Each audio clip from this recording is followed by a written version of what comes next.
please start. Anil Dave, please start. Anil Dave Yeah. पे कितना तय हुआ? अनवरत जैसा कि हेलो उपसभापति जी, मत जाओ कोई मत। जैसा Can you कि please, only one person bill from को there? प्रस्तुत करते समय Khanna ko. मंत्री महोदय ने कहा कि ये देश की रोजगार और उत्पादकता का दूसरा माइक चालू नहीं है सर। माइक ऑन कर।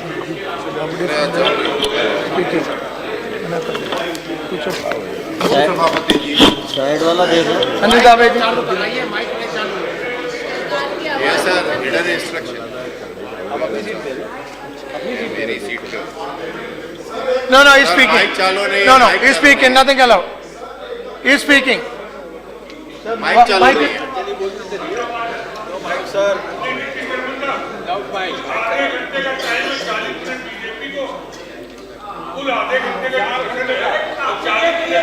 No, no, listen. What happened? वो तो चेंज हो जाएगा. अब चर्चा शुरू हुई है तो नरेश please. अग्रवाल जी का भी मन कर रहा है बोलने का। उपसभापति जी, बोलिए। Now, please, Anil Dave. Nothing else will go on record. Please speak. Please speak. Mic नहीं चल रहा है। Mic is not working. अरे देखो क्या है. सर कैसे आवाज आ होगा? रही है। सर अर्जन करिए हाउस माइक इज माइक नहीं चल रहा, माइक नहीं चल रहा। वो सर- आगे वाला चला रहा है, पीछे वाला चला रहा सर ये पहले इसका टेक्निकल वो ठीक करा लीजिए, थोड़ी देर अर्जन करिए हाउस, चर्चा नहीं हो पाएगी। No, sit down. दबा दिया। All of you sit down. ये इन्होंने जो है वो अपने पुराने अनुभव आप लगा बैठिए। करके जो सदस्य अनिल- बोलना चाहते हैं उनके माइक को ही डिस्टर्ब कर दिया है। Okay. Yes, Anil Dave. Yes, Check up बोल his रहा mic. What is the problem? नहीं हो रहा है। अरे माइक हो रहा नहीं बोल रहा। क्या हो गया? हूं। बगैर माइक के कैसे बोलूंगा, मेरा गला फट जाएगा। Hello sir, What is the mic- problem with the यहाँ के mic? बोलूं क्या यहाँ के बोलूं? देखो क्या है? सर ये माइक तो ठीक कराना पड़ेगा। माइक क्या माननीय है? सदस्य कैसे जल्दी बोलेंगे? करो. इसको इंस्ट्रक्ट करिए। इसमें भी Congress No, please. Others will sit. Others. Yes, now you speak. Hello यहाँ बैठ के बोलते ही माइक नहीं चल रहा, माइक नहीं चल रहा, ये देखिए। You speak. हाँ मैं कुछ सुनाई नहीं दे रहा है। Yeah. Give me. Okay. Mr. Hello You speak. Hello Otherwise, I think you can come to the next where the mic is working. I am permitting. Yes. You come. क्या I am permitting you to speak from the next. हमारा चालू. Yeah. हो गए Come and speak. बोलिए। Yeah.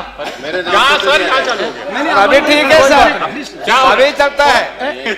Sir सब चलता है। इसका टेक्निकल जो गड़बड़ है वो ठीक करा दीजिए सर, इसको करेक्ट करा दीजिए। वो वहाँ से कैसे क्या बोलेंगे? वोट हो गया सर? यहाँ भी ऑन हो गया, तो यहाँ कैसा ऑन हो लगता है, गया। देखा ना? नकवी जी यहाँ जब ऑन हो पेज गया। फंसता है तो कैसा लगता है, देखा ना? अभी हो गया. आ गया उपसभापति जी, देयर इज समथिंग रॉन्ग। उपसभापति ठीक है, अभी ठीक हो गया. नहीं यहाँ ऑन हो गया। अरे ये अरविंद जी को थोड़ी बोल रहा है। अरविंद उपसभापति जी, मेरी लाइन जमने नहीं दी जा रही है। जैसा कि कहा गया था कि इस देश की जो सबसे महत्वपूर्ण उत्पादन और रोजगार देने की इकाई है वो कृषि है, और उसके बाद दूसरा बड़ा जो संसाधन है, जो बहुत लंबे समय से, कई सालों से, जब दुनिया को लोहा पहनना नहीं आता था, लोहे का उपयोग करना नहीं आता था, उस जमाने में हम सोना खोदते थे, सोने का प्रयोग करते थे, इस्पात को खोदते थे, यानी आयरन और खोदते थे और उसका इस्पात बनाते थे। हमारे देश के अंदर खनिज एक बहुत महत्वपूर्ण विषय रहा है, और पिछले 65 वर्षों के अंदर जिस प्रकार से हमने उसका दोहन किया है वह वस्तुतः शोषण है। शोषण इसलिए कह रहा हूँ कि उससे जो लाभ वहाँ के रहने वाले वनवासियों, जनजाति के लोगों को प्राप्त होना थी, जो कि उसके मूल मालिक हैं, वो उनको न प्राप्त होते हुए वो चंद मुट्ठी भर लोगों को प्राप्त हुई, और उसके कारण देश का नुकसान हुआ, समाज का नुकसान हुआ, और वो महंगी चीज़ सस्ते दरों पर चाहती रही।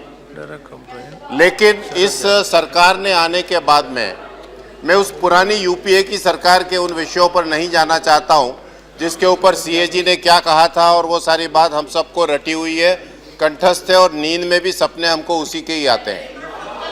इसलिए हम सबको उसका फिगर याद है, सारी चीज़ें याद है। लेकिन ये सरकार जो आई है, जो मोदी जी की सरकार है, उसने आने के बाद में सबसे पहले कोशिश ये की कि जो खनिज है, उस खनिज का जो पहला मालिक है उसने वो डिफाइन किया कि वो वनवासी है, वो गांव का व्यक्ति।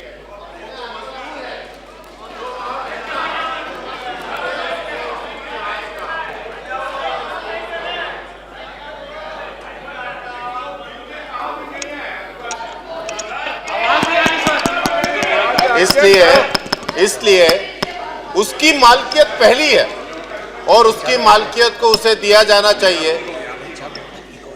माननीय उपसभापति जी, बाबा साहब आम्बेडकर ने हमें इतना सुंदर संविधान दिया।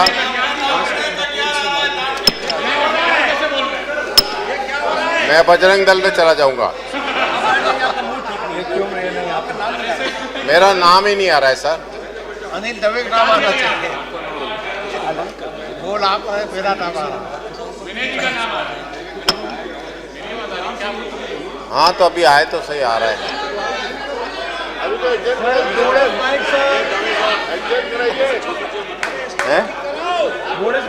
अनिल जी बोलो, ಅಲ್ಲಿಲ್ಲ अनिल जी बोलो। सभापति जी, अब आ गया आपका। बाबा साहब ने जो संविधान दिया वो इतना सुंदर और इतना अच्छा था, जिसके अंदर सबको न्याय मिलने की पूरी संभावना थी। लेकिन उसका क्रियान्वयन करने वालों ने न्याय करने के स्थान पर वैसा न्याय नहीं किया जैसे न्याय की आवश्यकता थी। यही कारण है कि 65 वर्षों के अंदर हम उस बात को प्राप्त नहीं कर पाए, और उसको प्राप्त करने के लिए ही ये पूरा प्रयत्न इस बिल के माध्यम से किया जा रहा है कि चाहे झारखंड हो, चाहे पश्चिम बंगाल हो, चाहे उड़ीसा हो, देश के अन्य वो सारे राज्य हों जो सालों से वो सारा खनिज, वो सारी खदानें जो उन राज्यों में थी, और विशेष करके महत्वपूर्ण खनिज और कोयले की थी, वो सारी की सारी खदानों की जो मालकियत है उसके किसानों को, उसके मजदूरों को और उनके वनवासी लोगों को मिलना चाहिए, शेड्यूल्ड ट्राइब्स को मिलना थी। इस बिल के माध्यम से सरकार वह मालिकाना हक उसको दिला रही है, कोशिश कर रही है कि ज़्यादा से ज़्यादा पैसा सीधा राज्यों तक जाए, राज्यों के विकास में प्रयोग हो, और विशेष करके उन जिलों के अंदर उसका प्रयोग हो जिस जिलों के अंदर वहाँ उसका स्थान है। लेकिन अगर हम कोशिश करते हैं कि ये बिल आगे जाए, तो अभी 32 खदानों के अंदर ही हमने 300 करोड़ से अधिक की आय प्राप्त हो रही है। अगर 3 लाख 2 लाख है, एडिशनल और हो रही है, तो ये सब मिलाकर के अगर आप इसका एक दिन का भी ब्याज गिनेंगे तो उस एक दिन के ब्याज के अंदर मुझे लगता है कि एक दिन की संसद चल सकती है। इतना खर्चा उसके, इतनी आय जो हो रही है वो आय भी उनको ही जाने वाली है। अगर ये आय आज से 15 दिन बाद होगी, 1 महीने बाद होगी, 6 महीने बाद होगी, तो उसका जो नुकसान होने वाला है ये उस वनवासी का होने वाला है, मेरा और आपका नहीं होने वाला है। ये नुकसान उस वनवासी का है, ये उस पिछड़े वर्ग के व्यक्ति का है, उस किसान का है, उस सीमांत किसान का है जो वहाँ रहता है, और वो जो खदानें हैं वो उसकी है, लेकिन वो उसे प्राप्त नहीं कर पा रहा है। क्या कारण है? तो हम प्रोसीजर को लेकर के बैठे हैं। क्या विषय है? तो प्रक्रिया चल रही है। भाई आपकी प्रक्रिया चल रही है, इसके आधार पर ओपन हार्ट सर्जरी तो नहीं रोकी जा सकती। आपकी प्रक्रिया चल रही है, इसके कारण पर देश पे हमला हो रहा है तो उसका जवाब नहीं रोका जा सकता। आपकी प्रक्रिया चल रही है तो शांति और विकास के कार्यों की यात्रा रोकी नहीं जा सकती। इसको रोकना अपने आप में उतना ही बड़ा अपराध है जितना कोई देश हम पे हमला करे और हम जवाब न दें, और हम कहें कि इसके लिए हम कुछ प्रोसीजर, हम इसके लिए कोई प्रक्रिया करना चाहते हैं। मैं आपसे हाथ जोड़ के निवेदन करता हूं कि कृपया विकास के कामों में, जहां डेवलपमेंट इशू है, जहां विकास है, और उस विकास की जिसको जितनी आवश्यकता है उससे पूछो जिसको रोटी नहीं मिलती, उससे पूछो जिसको पानी नहीं मिल रहा है। अटल जी कहते थे अगर हो सकता है तो सबसे पहले एक काम करो, इस गांव को पीने के लायक शुद्ध पेयजल दे दो। उस गांव के अंदर जब पीने के लायक पेयजल नहीं मिलता है तब समझ में आता है कि मिनरल वाटर लेकर के हम तो स्कॉर्पियो में घूमते हैं, लेकिन वहां का वनवासी, वहां का ग्रामीण उसी पानी को पी रहा है। इसलिए विकास के कामों के अंदर मुझे लगता है कि प्रक्रियात्मक कोई विषय नहीं होना चाहिए। और इस प्रकार की जितनी राजनीतिक विषय हैं, कुछ विषय ऐसे हैं जो राजनीति से परे होकर के उसके ऊपर विचार करने की आवश्यकता है। आज हम देश की बेरोजगारी से भी लड़ रहे हैं और इस बेरोजगारी से लड़ते समय हम नहीं चाहते कि खदानों को बंद करके हम और बेरोजगार खड़े कर दें। आवश्यकता है कि खदानों के उत्खनन से होने वाली आय के कारण ज्यादा रोजगार उपलब्ध होना चाहिए और मेरा कहना है कि वो रोजगार उसी प्रांत के लोगों को पहले मिलना चाहिए, क्योंकि वो पीड़ित रहे हैं 65 वर्षों से के अंदर उन्हें वो नहीं मिला जो उनको मिलना चाहिए था। अपनी बात को विस्तारित करते हुए मिनरल्स के अंदर ये जो बिल है, ये बिल हमारे विकास का बहुत बड़ा पत्थर है और इस बिल के संबंध में मैं इतना ही कह सकता हूं कि अगर 32 खदानों से इतनी आय प्राप्त हो रही है, अगर इन सारे बिलों से हमको, इन सारी खदानों से हमको इतना मिल रहा है, तो आप सिर्फ कल्पना करिए कि पूरी की पूरी ठीक से हो गई। और अगर हमने सारा कर लिया तो उसके कारण हमारे पास कुल कितना लिक्विड फंड खड़ा हो जाएगा और उसके कारण हम विकास के कितने कामों को गति दे सकते हैं। और जो लोग उड़ीसा नहीं गए हैं, जिन लोगों ने दूरस्थ क्षेत्रों के अंदर उन क्षेत्रों को नहीं देखा है, वो जाकर के देख लेंगे तो ध्यान में आ जाता है कि इन कामों को नहीं रोका जाना चाहिए।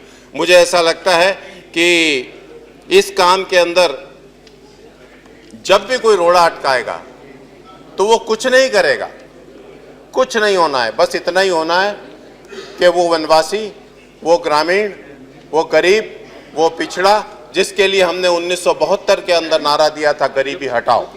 हमने कहा था कि हम गरीबी हटाएंगे और गरीबी हटाने के लिए जिसको जितने प्रयत्न करना थे उन्होंने किए।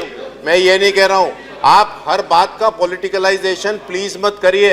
अपन 65 साल तक कर चुके और भुगत चुके, कुछ मामले छोड़ने पड़ेंगे।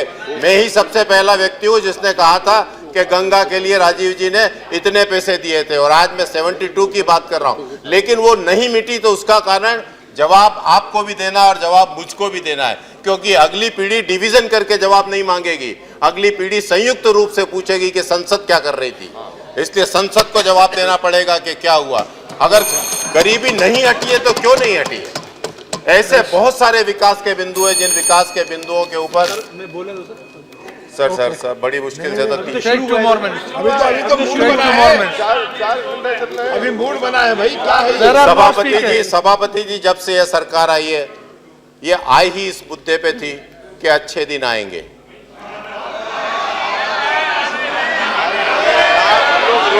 आज अच्छे दिन लाने की कोशिश कर रही है तो आप लाने नहीं देना चाह रहे। आज अच्छे दिन लाने की कोशिश हो रही है तो लाने नहीं देना चाह रहे हैं। आप कह रहे हैं कि नहीं नहीं गरीब को गरीब बनाए रखो। आप कह रहे हैं कि मजदूर जो आदमी शाम को 250-300 रुपए कमाता था वो बेरोजगार हो जाए। ये होने वाला नहीं है।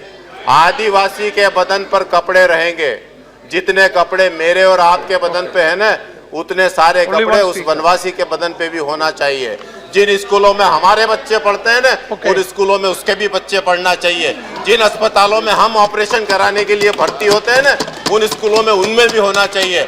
जिन बिजनेस क्लास के अंदर और अच्छी एयरलाइंसों में हम घूमते हैं ना, उसमें जाने का अधिकार उसका भी है।